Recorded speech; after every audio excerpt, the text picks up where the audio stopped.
Hello again. It's been a while. I'm working on stuff that I had no intention of doing today, but it's getting stuff off my desk, I guess. So, anyway, I'm doing a faux rest technique on some letters, and I thought I'd share how I'm doing it. And just with some chalk and acrylic paint and some MDF letters and water. I think it comes out looking fairly realistic.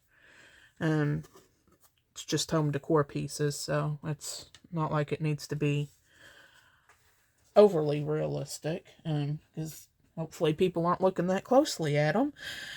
So to get started, because these are a type of MDF or pressboard, or I'm not sure what you would really call it, but I go ahead and pre-paint them just so that they don't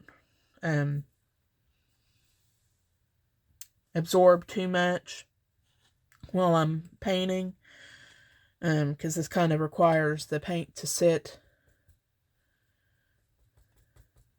on the top quite a bit, and you do kind of go through the paint a bit with this technique because you want to layer it on kind of thick. And I'm just dabbing on a base color here.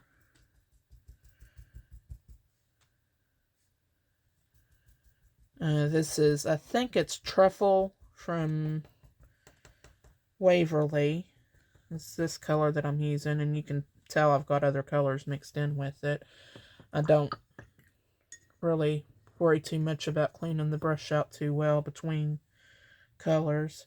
This is Tuscan red from Applebarrel. It's a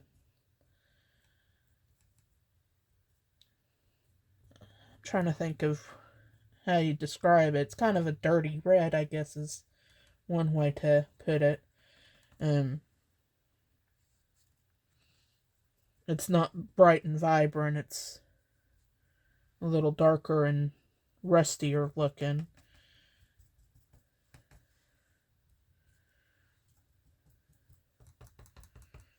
I'm just getting some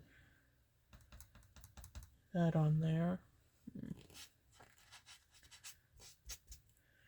Now to get some of this orange. This started out as a pumpkin orange, but I added some yellow to it at some point, I think, to create another color. And it turns out that it's pretty close to a rusty color too, so you don't have to worry about paint that's a little globby. You know how chalk paint can sometimes, I don't know how to describe it really, it kind of balls up a little bit, when you try to mix it. It doesn't really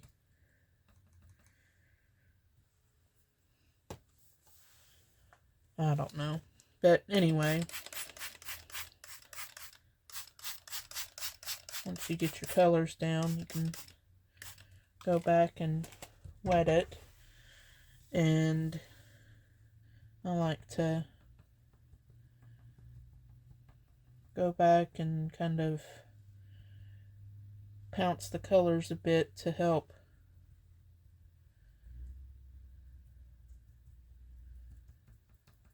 soften up the edges a bit and to encourage movement.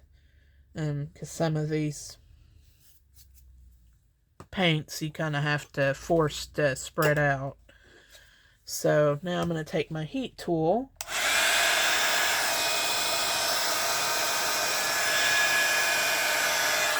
and start drying.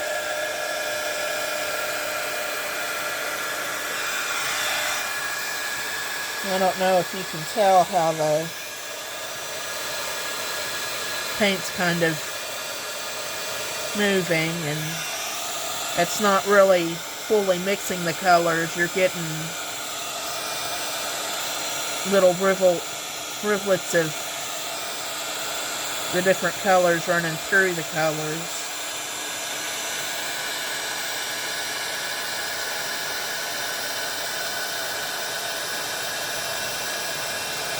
And you can kind of push the colors around a little bit.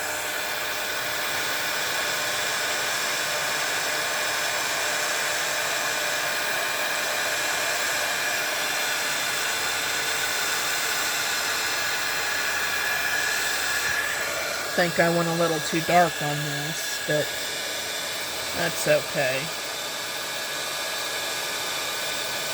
I'm going to start focusing on getting it dry.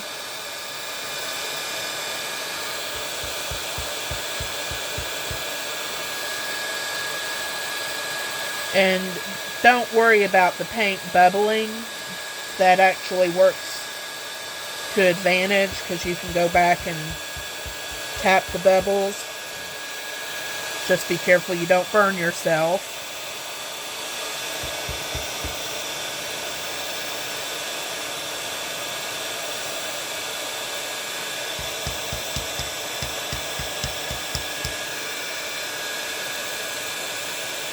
When the bubbles break, you get little...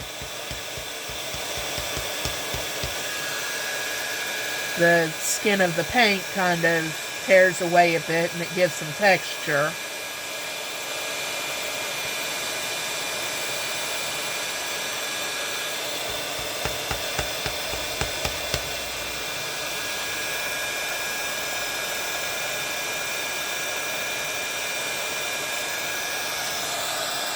Yeah, I did way too much of the dark colors here.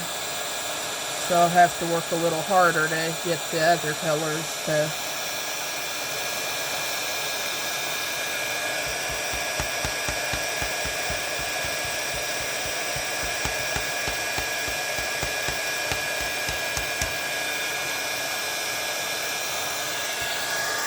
Surely isn't looking like much at the moment, is it?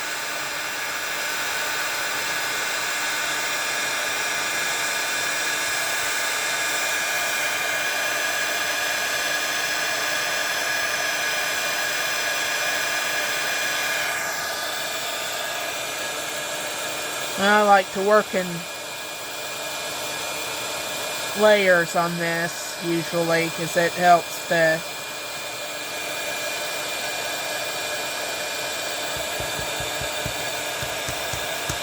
get the gentle variations that you want to see. Okay, there we go. It could look worse. So,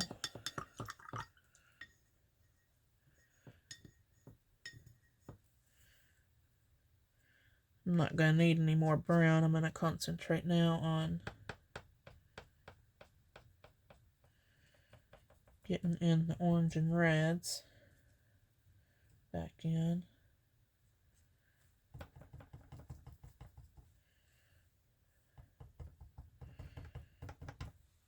I want to keep these fairly wet.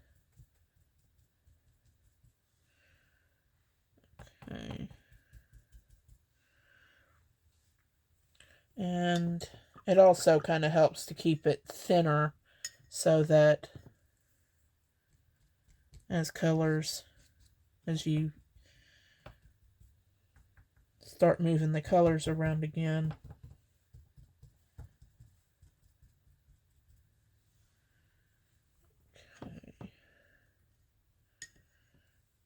use some of this in here too. I think it helps gives a dusty, chalky look in places. I think it, there. That's sandstone, I believe. And this lighter brown that I can use is hazelnut. Okay. Let's see here. I'm gonna wet this down again. And let's probably need to get a little more orange going in there. Okay.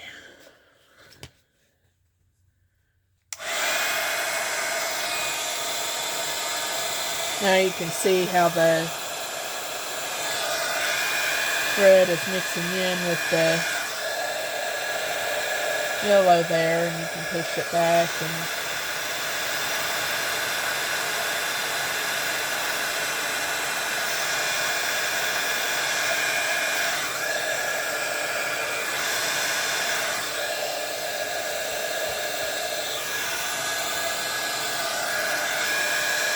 if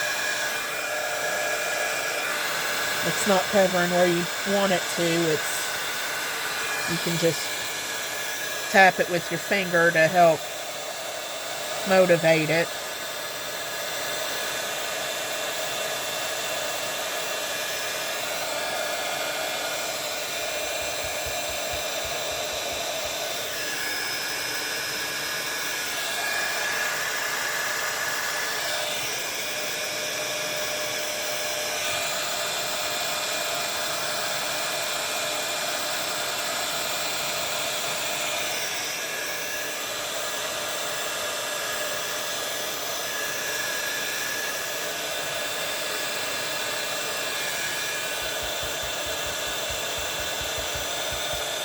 Also helps to soften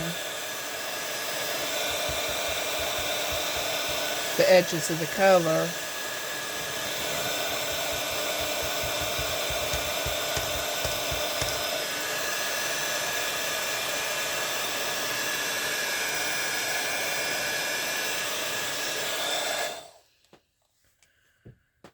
I'm not getting the orange to run as much as I'd like. Hold on. Might help if I water it down over here a bit first.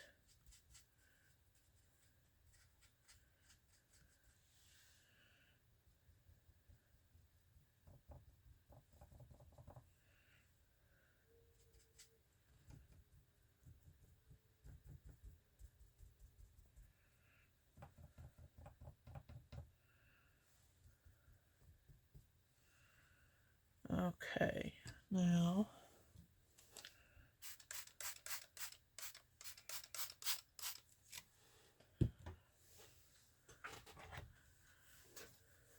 hopefully this will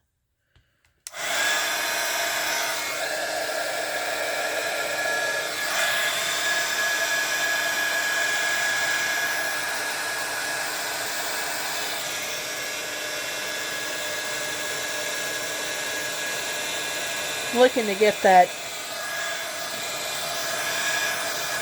yellowish orange rusty haze going in some areas.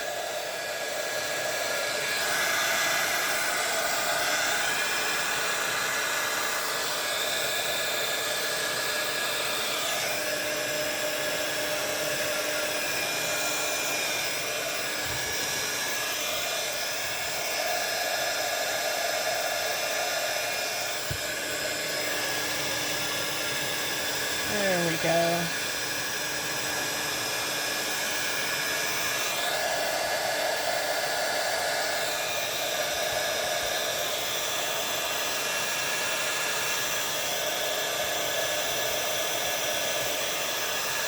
Getting that over top of the red gives a more realistic look, I think.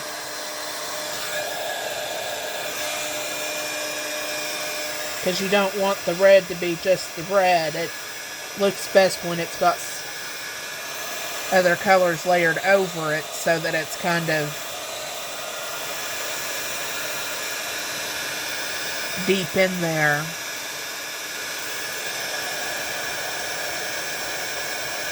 But you also don't want to totally obliterate it either, because it's what's giving you the depth.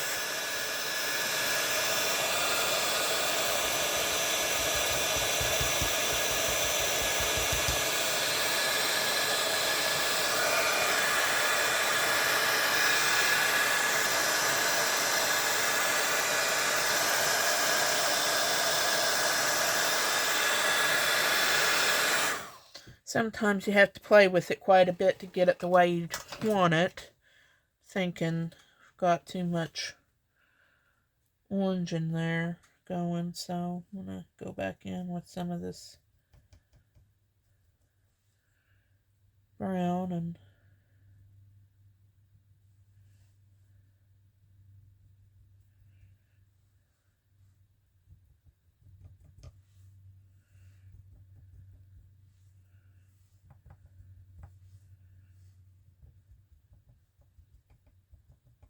just trying to keep it damp enough that it doesn't dry out too much. And add a little bit of the red back in there. Okay. Add a little more water so that it'll move.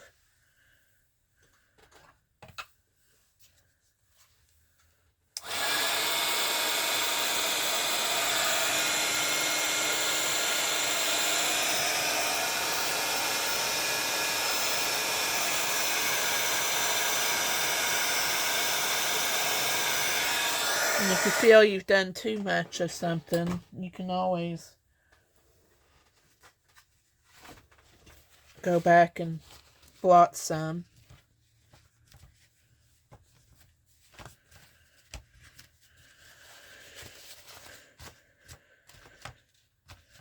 That can help to bring back some of the previous layers and give more texture.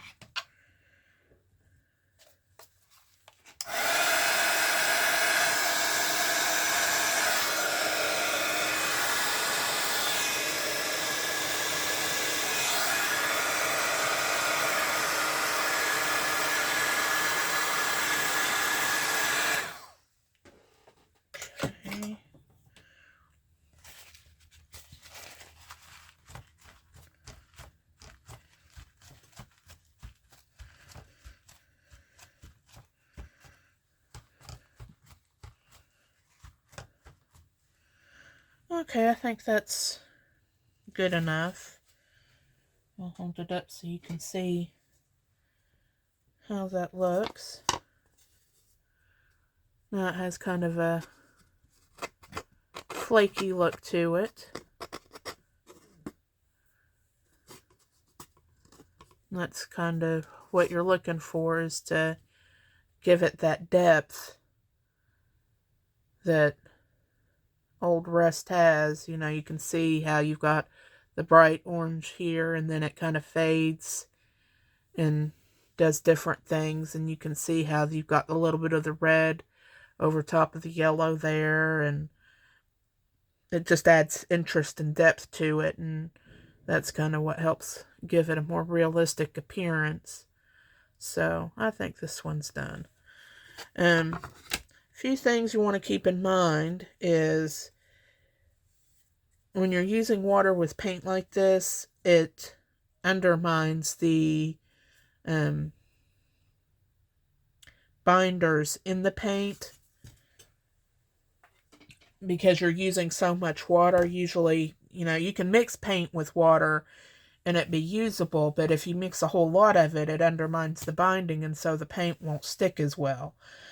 So over time, this probably would not last. Being home decor, that's not a big deal, but you know, if you're thinking of doing this for fine art and selling it, I would probably think again. Find another way of thinning your paint down and achieving this technique. But for the everyday crafter, I think that it's a decent technique. It uses stuff that you've already got on hand, so it's just a matter of playing around with it until you get what you want. And sometimes it can take a little while, and sometimes it's pretty quick and easy. Actually, I'll show you some of the other letters I've completed. Here's the other U for autumn. And the T. This one you can really see how the water kind of concentrates colors in different petals and stuff, and that's how you get that depth. And here's the A.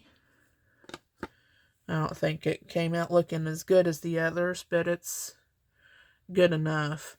I'm not sure if I'm going to leave these like this or if I'm going to draw designs on them and then paint around the designs so that the designs themselves have this rust look to them. I don't know. I haven't decided. Kind of thinking it'd be a shame to cover up any of the rustiness I've got going on with these, so I may just leave them. But that's all I've got. Hope everyone had a good Veterans Day. Thank you to those who served, and condolences to those who've lost people in service. And yeah, that's all I got going. I'm still trying to get my mess of a craft room cleaned up. I'm slowly getting projects that I've had sitting for ages completed. I had some mugs or tumblers that I had wanted to put a design on, and I'd used decoupaged napkins on them, and so I needed to get my spin tool out to put resin on them so that they'd last. And they turned out reasonably well. I've never resined a tumbler before, so first try, I'm not complaining. I mean, they're usable and don't look hideous. They could have turned out a lot worse. So, finally got that project completed and trying to get stuff off my desk still. And I start projects and then I can't figure out where I want to go with it. And then it sits and it sits and it sits. Story of my life. So, but someday I will have things cleaned up. It looks a lot better than it had for a while, so I'm getting there slowly. Anyway, before I find something else to ramble on about, hope everyone has a good day, and until next time, whenever that may be. Bye.